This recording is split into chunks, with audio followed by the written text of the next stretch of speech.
Apa kata Rasulullah sallallahu alaihi wasallam? Asabakumul wahnu. Kalian terkena penyakit al-wahnu, nama penyakitnya. Lalu kemudian para sahabat menanyakan, "Wa mal wahnu ya Rasulullah?" Apa yang engkau maksud dengan wahnu ya Rasulullah? Lalu Rasulullah sallallahu alaihi wasallam menyampaikan, hubbud dunya wa karahiyatil maut, cinta kepada dunia dan takut akan kematian. Inilah salah satu faktor utama kenapa manusia lalai untuk melaksanakan ibadah kepada Allah Subhanahu wa taala. Sabbih isma rabbikal a'la alladhi khalaqa fasawwa.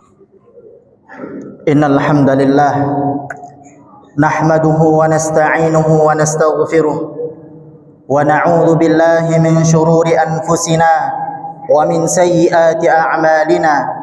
Man yahdihillahu fala mudilla lahu wa man yudlilhu fala hadiya lahu. Ashhadu an la ilaha illallah wa ashhadu anna Muhammadan 'abduhu wa rasuluhu wa safiyyun min khalqihi wa habibuhu. Ballagha ar-risalah wa adda al-amanah wa nasaha al-ummah wa kashafaha al-ghummah wa tarakana 'ala mahajjatil bayda lailuha kanahariha la yazi'u 'anha illa halik. Allahumma salli wa sallim wa barik ala sayyidina Muhammadin wa ala alihi wa sahbihi wa barik wa sallim, amma ba'du. Faya ayyuhal hadirun, ittaqullaha haqqa tuqatih wa la tamutunna illa wa antum muslimun. Wa qala ta'ala fil Qur'anil Karim, wa huwa asdaqul qailin. A'udzu billahi minasy syaithanir rajim. Bismillahirrahmanirrahim. Wasari'u ila maghfiratin min rabbikum wa jannatin arduha as-samawati wal ard u'iddat lil muttaqin. Wa qala ta'ala aidan fi ayati ukhra, ya ayyuhalladzina amanu ittaqullaha wa qulu qawlan sadida yuslih lakum a'malakum wa yaghfir lakum dhunubakum wa man yuti'illaha wa rasulahu faqad faza fawzan 'azima. Sadaqallahul azim wa sadaqa rasulun nabiyil karim wa nahnu ala dhalika minasyahidin wasyakirin walhamdulillahi rabbil alamin. Ma'asyiral muslimin, sidang jamaah salat Jumat yang dimuliakan oleh Allah Subhanahu wa taala. Kembali kita bersyukur kepada Allah Subhanahu wa taala. Dari kita bangun tidur hingga kita tertidur kembali, tidak ada nikmat yang Allah berikan kepada kita terputus. Padahal kita selaku hambanya tidak pula pernah putus meninggalkan kemaksiatan kepadanya. Itu tanda bahwasanya rahmatullahi sabaqat ghadabah. Kasih sayang Allah mendahului daripada kemarahannya. Mudah-mudahan kita semua termasuk hamba-hamba Allah yang pandai bersyukur kepadanya.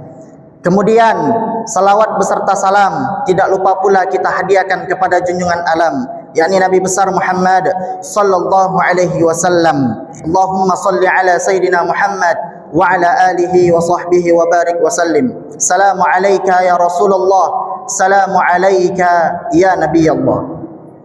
Rasulullah sallallahu alaihi wasallam pernah menyampaikan kepada sahabatnya, inna min khairi ayyamikum yaumal jumu'ah fa'akthiru salata alayya fa inna salatakum ma'rudatun.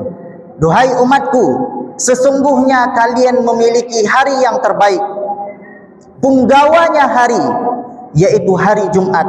Maka perbanyaklah kalian salawat kepadaku, niscaya salawat kalian akan sampai di hadapanku. Kemudian para sahabat menanyakan, kaifa tu'radu salatuna alaik wa qad arimta ya Rasulullah, bagaimana salawat kami bisa diperlihatkan di hadapanmu sementara engkau sudah di liang kubur, sudah dimakan cacing tanah.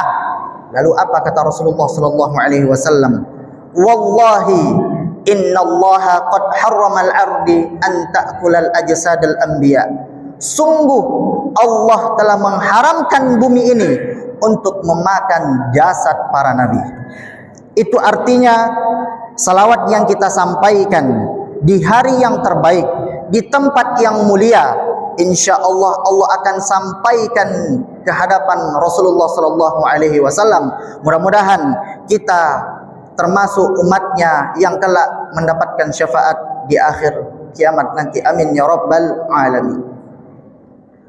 Ma'asyiral muslimin, sidang jamaah salat Jumat yang dimuliakan oleh Allah Subhanahu wa taala.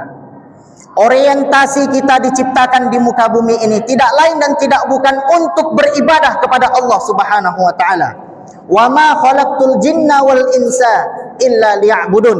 Tidak aku ciptakan jin dan manusia melainkan untuk beribadah kepadaku, kata Allah Subhanahu wa taala.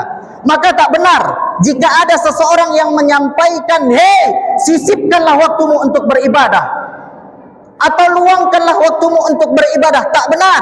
Kenapa demikian? Karena ibadah adalah tugas utama makhluk kepada Sang Khalik. Lantas kenapa manusia masih lalai untuk melaksanakan ibadah kepada Allah Subhanahu wa taala? Maka pada kesempatan kali ini khatib ingin menyampaikan 3 faktor utama kenapa manusia lalai untuk melaksanakan ibadah kepada Allah, dan 3 cara agar kita terhindar dari perkara yang dilalaikan ini. Yang pertama, faktor utama kenapa manusia lalai untuk melaksanakan ibadah kepada Allah Subhanahu wa taala tidak lain dan tidak bukan karena kita disibukkan dengan urusan dunia.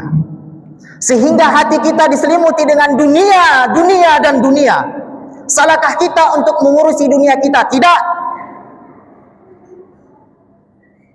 Di dalam firman-Nya, wabtaghi fima ataqallahu darul akhirah wala tansa nasibaka minad dunya.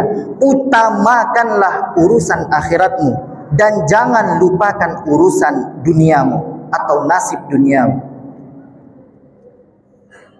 Di dalam ayat lain Allah Subhanahu wa taala juga berfirman, wa idza qudiyatis shalah, apabila solat telah dilaksanakan, fantashiru fil ardh, maka bertebaranlah kalian di muka bumi Allah ini.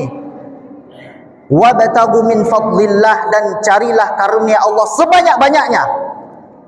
Wadhkurullaha katsiran la'allakum tuflihun, dan ingat pula lah kepada Allah, berzikirlah kepada Allah agar kalian termasuk orang-orang yang beruntung. Maka kalau seseorang salah memposisikan dunia, maka kita tak heran dia lebih mencintai dunia daripada Allah dan Rasulnya. Padahal dunia asal kata dari bahasa Arab yaitu dunun, sesuatu yang paling rendah, sedangkan yang paling tinggi adalah jannatul firdausil a'la. Inilah faktor utama kenapa kita lalai untuk melaksanakan ibadah kepada Allah Subhanahu wa taala. Rasulullah sallallahu alaihi wasallam pernah memperbincangkan nasib umatnya di akhir zaman kepada para sahabatnya. Apa kata Rasulullah sallallahu alaihi wasallam? Asabakumul wahn. Kalian terkena penyakit al-wahnu, nama penyakitnya. Lalu kemudian para sahabat menanyakan, "Wa mal wahnu ya Rasulullah?" Apa yang engkau maksud dengan wahnu ya Rasulullah? Lalu Rasulullah sallallahu alaihi wasallam menyampaikan, hubbud dunya wa karahiyatil maut, cinta kepada dunia dan takut akan kematian. Inilah salah satu faktor utama kenapa manusia lalai untuk melaksanakan ibadah kepada Allah Subhanahu wa taala.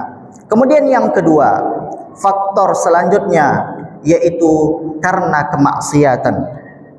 Al-iman yazidu wa yanqus. Iman itu bertambah dan berkurang. Yazidu bi ta'ah, bertambah karena ketaatan, wa yanqusu bil maksiat, dan berkurang karena kemaksiatan.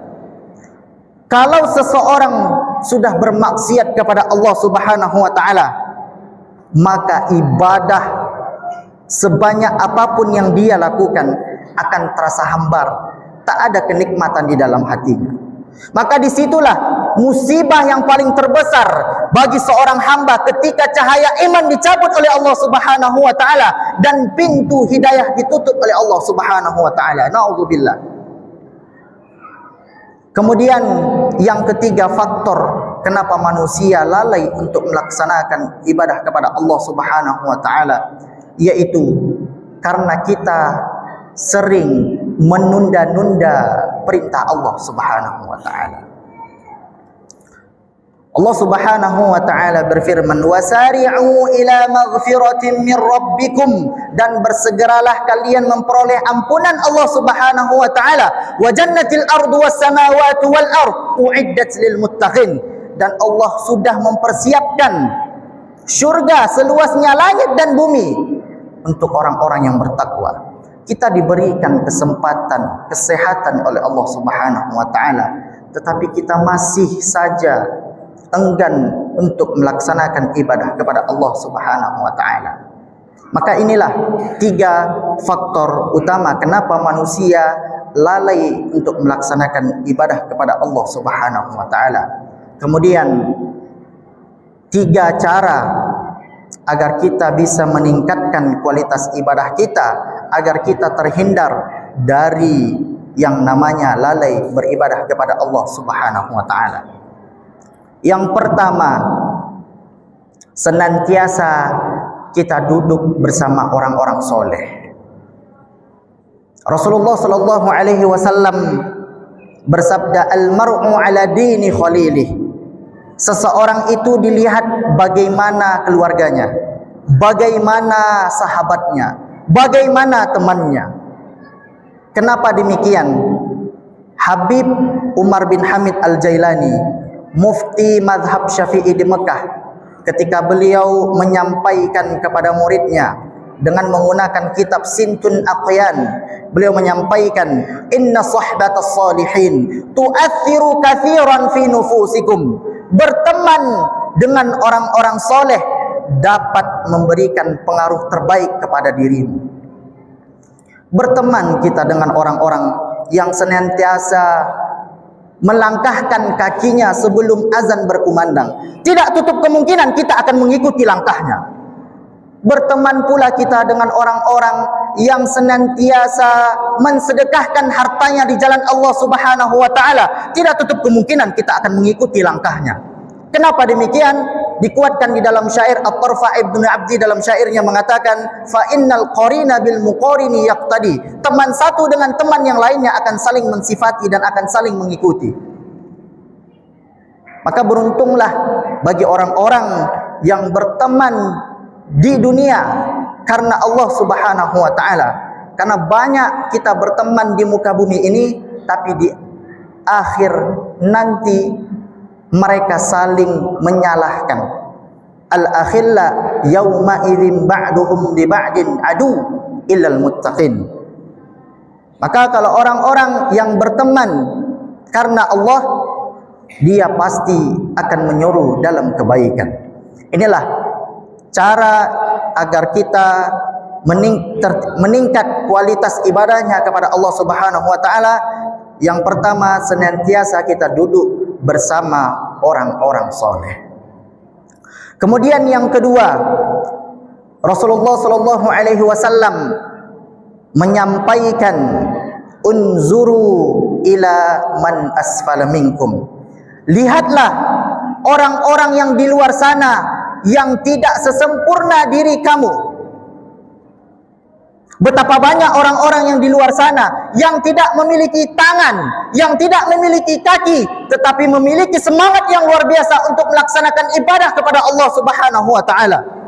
Betapa banyak orang-orang yang di luar sana yang tidak memiliki harta yang berlimpah, tetapi ia masih mau mensedekahkan hartanya di jalan Allah Subhanahu wa taala. Sementara kita diberikan harta yang berlimpah, uang berlipat-lipat, rumah bertingkat-tingkat, mobil berkilat-kilat. Sementara kita masih pelit. Sementara kita masih pelit untuk mensedekahkan harta kita di jalan Allah Subhanahu wa taala.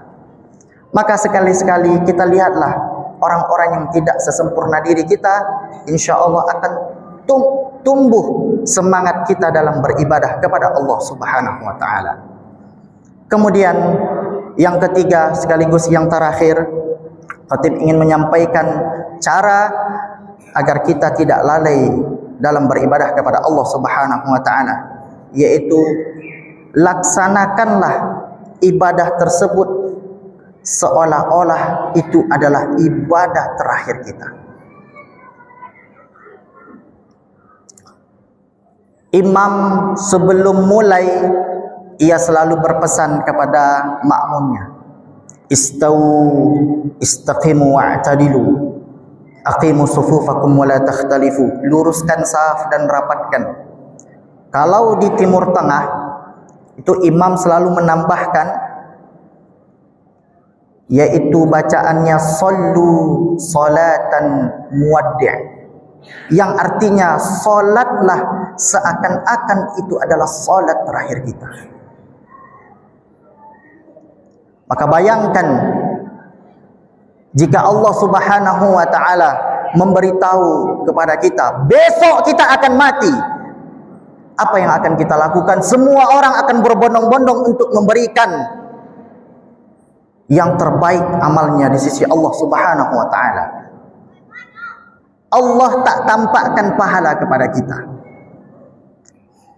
Kenapa Allah tak tampakkan pahala kepada kita? Kalau Allah tampakkan pahala kepada kita, tidak ada lagi orang-orang yang menumpuk-numpuk hartanya. Semua orang akan berkorban, diusahakannya, meskipun untuk makannya pun tidak ada. Begitu juga Allah tak tampakkan dosa kepada kita.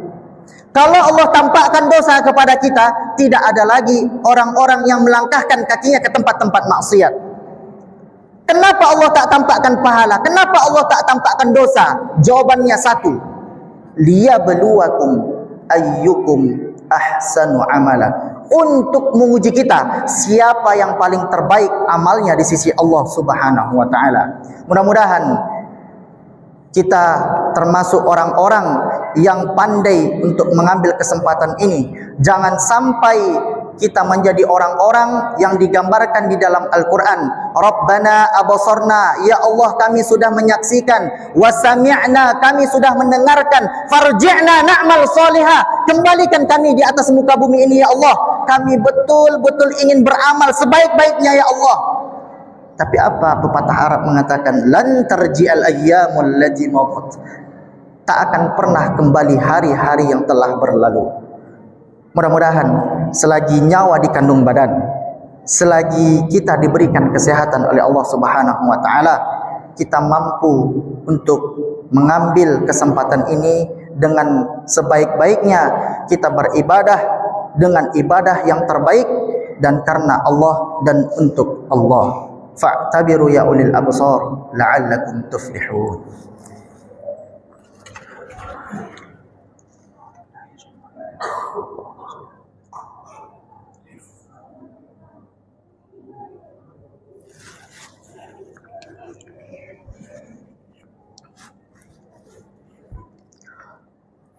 Alhamdulillah ala ihsani wa syukru lahu ala taufiqihi wa amtinani. Ashhadu an la ilaha illallah ta'ziman li sya'ni wa ashhadu anna Muhammadan abduhu wa rasuluhu ad-da'i ila ridwanih. Allahumma salli wa sallim wa barik ala sayyidina Muhammadin wa ala alihi wa sahbihi wa barik wa sallim. Amma ba'du, fa ya ayyuhal hadirun, ittaqullaha haqqa tuqatih wa la tamutunna illa wa antum muslimun.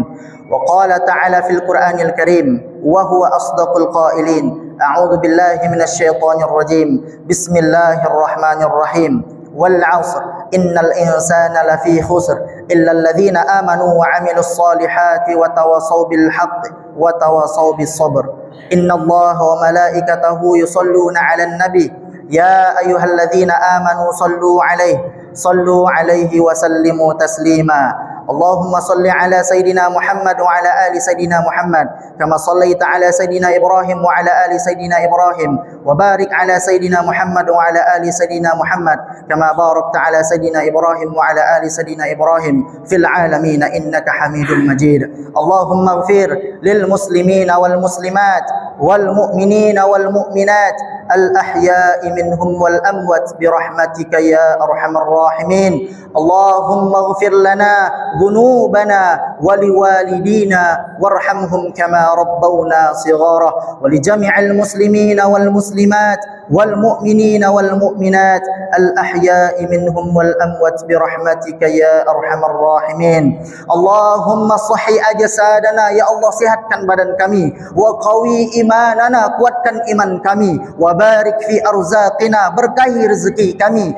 waj'alna minal mutahabbina bijalalik jadikanlah kami orang yang senantiasa tolong menolong karena kemuliaan-Mu ya Allah Allahumma khtim a'malana wa umurana bihusnil khatimah ولا تختم علينا يا الله بسوء الخاتمة اللهم اجعل الآخر كلامنا عند انتهاء آجالنا ya Allah ketika ajal kami sudah tiba ya Allah tutuplah usia kami dengan mengucapkan la ilaha illallah محمد رسول الله ربنا آتنا في الدنيا حسنة وفي الآخرة حسنة وقنا عذاب النار عباد الله إن الله يأمركم بالعدل والإحسان وإيتاء ذي القربى وينهى عن الفحشاء والمنكر والبغي يعظكم لعلكم تذكرون فاذكروا الله العظيم يذكركم واشكروه على نعمه يزدكم ولذكر الله أكبر أقم الصلاة